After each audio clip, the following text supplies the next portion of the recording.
Claret Punch. Fill large bar glass 2/3 full shaved ice, 3 teaspoonfuls bar sugar, 4 dashes lemon juice, 2 slices orange, 2 jiggers claret. Shake, strain into thin glass, dress with fruit and serve with straws.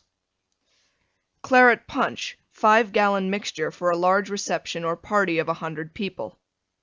For mixing, use a large agate or porcelain-lined vessel. 4 pounds cut loaf sugar, juice of 25 lemons, 2 quarts brandy, 10 quarts claret, 7 jiggers chartreuse (green), 8 quarts carbonated water.